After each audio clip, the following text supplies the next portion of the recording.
DW ነው። DW ከመሃል አውሮፓ በየዕለቱ የሚያሰራጨውን ዝግጅት ማሰማት ይጀምራል። ጤና ይስጥልኝ አድማጮች እንደምናመሻችሁ። ቦን ከተማ ከሚገኘው የዶይቼ ቬለ የቀጥታው ስቱዲዮ የዕለተ ማክሰኞ ነሐሴ 7 ቀን 2011 ዓ.ም ስርጭታችን እንሆ ጀመረ። ሸዋዬ ለገሰ ለአንድ ሰዓት አብሬያችሁ ቆያለሁ። የዓለም ዜናን የሚያስቀድመው ስርጭታችን በዜና መጽሔት የኑሮ ውድነት በባህር ዳር፣ የከባድ መኪና አሽከርካሪዎች ቅሬታ በአዲስ አበባ፣ አዲስ የበሽታ ወረርሽኝ በድሬዳዋ እንዲሁም የካሽሚርን ቀውስ የሚያስቃኙ ዘገባዎችን አካቷል። ከዕለተ ማክሰኞ ሳምንታዊ መሰናዶዎች ቀዳሚው ጤናና አካባቢ የዘንድሮ የኢትዮጵያ ክረምት ዝናብ ምን ያስከትላል በማለት የሚመለከተውን አካል ጠይቋል። አውሮፓና ጀርመን ደግሞ በቅርቡ ከዚህ ዓለም የተለዩትንና በተለይ ኢትዮጵያና ፈረንሳይን በማስተዋወቅ ከፍተኛ አስተዋጽኦ ያደረጉ ኢትዮጵያዊን ያስተዋውቀናል። አድማጮች ሁሉንም ለመከታተል አብራችሁን እንድትቆዩ የአክብሮት ግብዣችንን በማስቀደም የምንገኝባቸውን የሞገድ መስመሮች ላስታውሳችሁ። በራዲዮ በ13780 ኪሎ ሄርዝ 22 ሜትር ባንድ እና በ11995 ኪሎ ሄርዝ 25 ሜትር ባንድ፣ በሳተላይት ደግሞ በአረብ ሳት በበድር 4 በ11996 ሜጋ ሄርዝ DWA2 26 ዲግሪ ኢስት ሆሪዞንታል እንዲሁም በናይል ሳት 201 7 ዲግሪ ዌስት ቨርቲካል በ11976 ሜጋ ሄርዝ DWA2 ላይ ፈልጉን። በኢንተርኔትም ከድረገጻችን ወይም DW Amharic በተባለው አፕሊኬሽን በተንቀሳቃሽ ስልክና ታብሌትም እንገኛለን። DW Amharic የፌስቡክ አድራሻችንም ነው። የቀጥታ ስርጭታችን በዚሁ ሰዓት ይተላለፋል። አዲስ አበባ ላይም በኢትዮ FM 107.8 ስርጭታችን በቀጥታ ይደመጣል። ስርጭታችን እንዳበቃ ደግሞ በቴሌግራም እንዲሁም በሳውንድ ክላውድ እናጋራችኋለን። በዚያም ተከተሉን። ከሁሉም ቀዳሚው የዓለም ዜና ነው። ሂሩት መለሰ ተዘጋጅታለች። መልካም ቆይታ።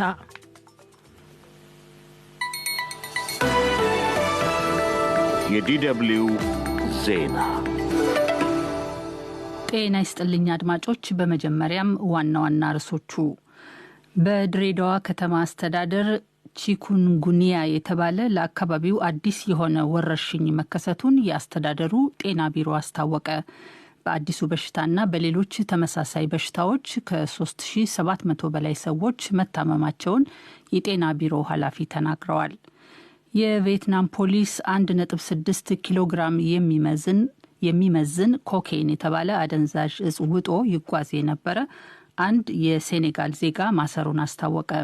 ባለፈው ቅዳሜ ከባንኮክ ታይላንድ ተነስቶ ታንሶን ናት የተባለ ዓለም አቀፍ አውሮፕላን ማረፊያ እንደደረሰ የተያዘው ይኸው ግለሰብ ከተነሳበት ናይጄሪያ በአዲስ አበባ በኩል መብረሩም ተዘግቧል።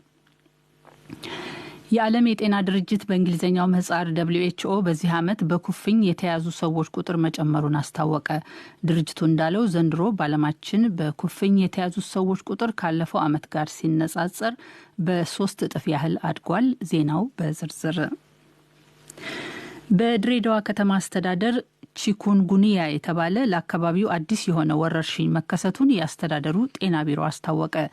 የድሬዳዋ አስተዳደር ጤና ቢሮ ኃላፊ ዶክተር ፉአድ ከድር ለጋዜጠኞች በሰጡት መግለጫ የበሽታውን ምንነት ለማረጋገጥ ናሙናዎች ወደ አዲስ አበባ ተልከው በተደረገ ምርመራ በሽታው ቺኩንጉኒያ መሆኑ መረጋገጡን ተናግረዋል። በዚህና በሌሎች ተመሳሳይ በሽታዎች ከ3700 በላይ ሰዎች መታመማቸውንም ኃላፊው ተናግረዋል።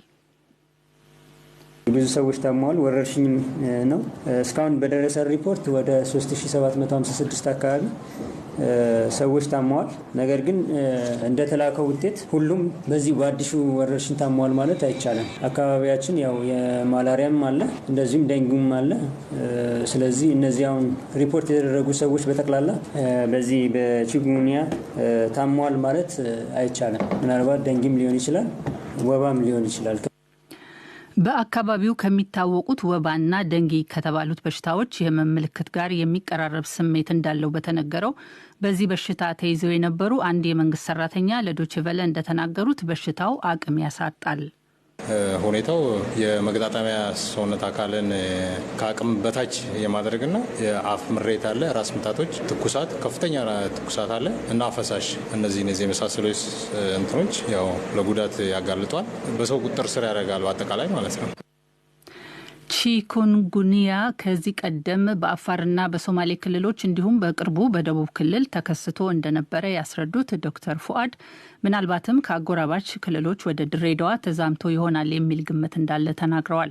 ዶክተር ፉአድ የበሽታው አስተላላፊ ነፍሳት ድሬዳዋ ውስጥ ያሉ ቢሆንም ባለመበከላቸው እስከ ቅርብ ጊዜ ድረስ ሰዎችን ቢነክሱም በሽታውን የሚያስተላልፉ አልነበሩም ብለዋል። በእርሳቸው ግምት ምናልባት በበሽታው የተበከሉ ነፍሳት ወይንም ወደ ድሬዳዋ የመጣ በበሽታው የተያዘ ሰውን የነከሱ ነፍሳት ለበሽታው መሰራጨት ምክንያት ሳይሆኑ አይቀርም። የቪየትናም ፖሊስ 1.6 ኪሎ ግራም የሚመዝን ኮኬን የተባለ አደንዛዥ እጽ ውጦ ይጓዝ የነበረ አንድ የሴኔጋል ዜጋ ሆቺሚን ሲቲ አውሮፕላን ማረፊያ ማሰሩን አስታወቀ።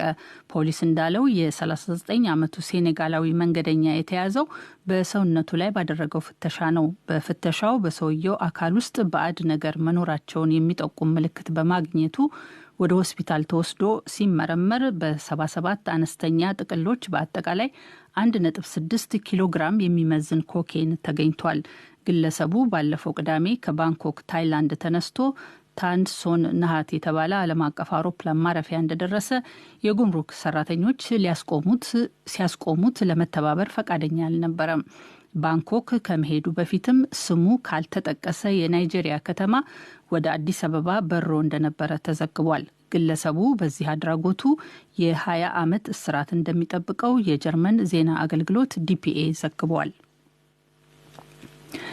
ማዕከላዊ ደቡብ ሱዳን ውስጥ በሚገኝ አንድ መንደር ላይ ከባድ መሳሪያ የታጠቀ አንድ ቡድን በከፈተው ጥቃት ቢያንስ 13 ሰዎች ተገደሉ። በመቶዎች የሚቆጠሩ ከብቶችም ተዘረፉ። በዌስተርን ሌክስ ግዛት ውስጥ በምትገኘው ሩምቤክ ኢስት በተባለችው መንደር በተፈጸመው በዚሁ ጥቃት ሌሎች 7 ሰዎችም መቁሰላቸውንና የተዘረፉት ከብቶችም ቁጥር ወደ 230 እንደሚጠጋ የግዛቲቱ ኮሚሽነር ቤንጃሚን አዱኦል ተናግረዋል። ከሟቾቹ መካከል አንድ ሕፃን ይገኝበታል። የተቀሩት 4ቱ ሴቶች፣ 8ቱ ደግሞ ወንዶች ናቸው። የነፍሰ ገዳዮቹ ማንነት ግልጽ አይደለም። ሆኖም ባለስልጣናት ጥቃቱ ምናልባትም ከዚህ ቀደም ተመሳሳይ ጥቃት በደረሰባቸው በጎረቤት ቶንጅ ግዛት ነዋሪዎች የተፈጸመ ሳይሆን አይቀርም የሚል ጥርጣሬ ያላቸው። ባለፈው ዓመት ከሩምቤክ ኢስት የተነሳ ታጣቂ ቡድን በቶንጆ በርካታ ሰዎችን ገድሎ ከብቶችም ዘርፎ ነበረ። ይህ ዶይቼ ቬለ ዲደብሊው ነው። የዓለም የጤና ድርጅት በእንግሊዝኛው ምህጻር WHO በዚህ ዓመት በኩፍኝ የተያዙ ሰዎች ቁጥር ካለፈው ዓመት ጋር ሲነጻጸር በ3 እጥፍ ያህል ማደጉን አስታወቀ። WHO እንደሚለው ዘንድሮ በዓለማችን 364808 ሰዎች በኩፍኝ መያዛቸው ተዘግቧል። ከዓመት በፊት ግን በ7 ወራት ውስጥ የተመዘገበው ኩፍኝ የያዛቸው ሰዎች ቁጥር 129239 ነበረ። ዘንድሮ የተመዘገበው በኩፍኝ የተያዙ ሰዎች ቁጥር ከዛሬ 13 ዓመት ወዲህ ከፍተኛው መሆኑን የWHO ቃል አቀባይ ክርስቲያን ሊንድማየር ዛሬ ጄኔቫ ውስጥ ለጋዜጠኞች ተናግረዋል። በWHO እምነት በዓለም የኩፍኝ ከያዛቸው 10 ሰዎች አንዱ ብቻ በሚመዘገብበት ልምድ በዚህ ዓመት ተመዝግቧል የተባለው በኩፍኝ የተያዙ ሰዎች ቁጥር አሳሳቢ ነው። ከፍተኛ የኩፍኝ ታማሚ ያስመዘገቡት ሀገራት የኮንጎ ዲሞክራሲያዊት ሪፐብሊክ፣ ማዳጋስካርና ዩክሬን ናቸው። ተላላፊውን ኩፍኝ በክትባት መከላከል ሲቻል ስለ ክትባቱ በሚሰጥ የተሳሳተ መረጃና በዝቅተኛ ግንዛቤ ምክንያት ክትባቱን የማይወስዱ እንዳሉ WHO አስታውቋል። የየመን ሁቲዎችን የሚወጋው የሳውዲ አረቢያ መራሹ ህብረት ወደ ሳውዲ አረቢያ አቅጣጫ ይበር የነበረ የሁቲዎች ሰው አልባ አውሮፕላን ድሮን የመን ግዛት ውስጥ ወድቋል ሲል አስታወቀ። በኢራን ይደገፋሉ የሚባሉት ሁቲዎች ግን ቀደም ሲል የመን ድንበር ላይ በሚገኘው በደቡብ ምዕራብ ሳውዲ አረቢያው አብሃ አውሮፕላን ማረፊያ ላይ የድሮን ጥቃት መሰንዘራቸውን አስታውቀው ነበረ። ሆኖም የህብረቱ ቃል አቀባይ ኮሎኔል ቱርኪ አልማላኪ አብሃ ጥቃት ተፈጽሞባታል መባሉን አስተባብለዋል። ከዚያ ይልቅ ሁቲዎች ከየመን ዋና ከተማ ከሰና የላኩት ድሮን አምራን በተባለው ከሰና በስተሰሜን በሚገኘው ቡድኑ በሚቆጣጠረው ግዛት በሚገኝ የመኖሪያ አካባቢ ወድቋል ብለዋል። ጥቃቱም ሆነ አደጋው ስላደረሰው ጉዳት ሁለቱም ያሉት ነገር የለም። ጀርመንን ለሁለት ከፍሎ የቆየው የበርሊን ግንብ መሰራት የጀመረበት 58ኛ ዓመት ዛሬ ጀርመን ውስጥ በተለያዩ ዝግጅቶች ታሰበ። ጀርመን ዋና ከተማ በርሊን ውስጥ በበርሊን ግንብ መታሰቢያ በተካሄደ ስነ ስርዓት ላይ ግንቡን ዘለው ከምስራቅ ጀርመን ወደ ምዕራብ ጀርመን ለመግባት ሲሞክሩ የተገደሉ ሰዎች ተዘክረዋል። በጀርመን መንግስት የቀድሞ የምስራቅ ጀርመን ግዛቶች ተወካይ ዕለቱ በጀርመን ታሪክ ጥቁር ቀን ነበረ ብለዋል። በጎርጎሮሳዊው ነሐሴ 13 1961 በቫልተር ኡልብሪሽት አመራር ስር የነበረው የጀርመን ዴሞክራቲክ ሪፐብሊክ ወይንም የምስራቅ ጀርመን መንግስት ነበረ የጀርመን ዋና ከተማ በርሊንን ለ28 ዓመታት ለሁለት የከፈለውን ግንብ ማስገንባት የጀመረው።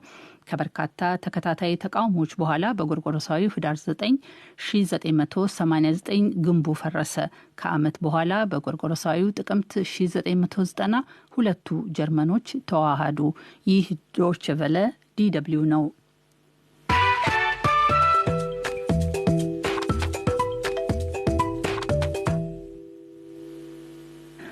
ከዶይቼ ቬለ ዜናውን ለማብቃት እንሆ ዋና ዋና ርዕሶቹን በድጋሚ።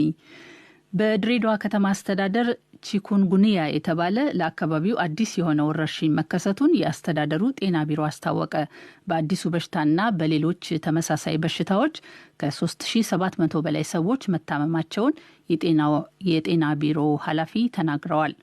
የቪየትናም ፖሊስ 1.6 ኪሎ ግራም የሚመዝን ኮኬን የተባለ አደንዛዥ እጽ ውጦ ይጓዝ የነበረ አንድ የሴኔጋል ዜጋ ማሰሩን አስታወቀ። ባለፈው ቅዳሜ ከባንኮክ ታይላንድ ተነስቶ ታንሶን ናሃት የተባለ ዓለም አቀፍ አውሮፕላን ማረፊያ እንደደረሰ የተያዘው ይኸው ግለሰብ ከተነሳበት ናይጄሪያ በአዲስ አበባ በኩል መብረሩም ተዘግቧል። የዓለም የጤና ድርጅት በእንግሊዝኛው ምህጻር WHO በዚህ ዓመት በኩፍኝ የተያዙ ሰዎች ቁጥር መጨመሩን አስታወቀ። ድርጅቱ እንዳለው ዘንድሮ በዓለማችን በኩፍኝ የተያዙ ሰዎች ቁጥር ካለፈው ዓመት ጋር ሲነጻጸር በ3 እጥፍ ያህል አድጓል። ዜናው በዚሁ አበቃ። የዓለም ዜናውን ከሂሩት ተከታተልን። አድማጮች ስርጭታችን እስከ 2 ሰዓት ይቀጥላል። የዜና መጽሔት 4 ርዕሰ ጉዳዮችን አካቷል። የዜና መጽሔቱ የኑሮ ውድነትን በሚመለከተውን ጀምር በየጊዜው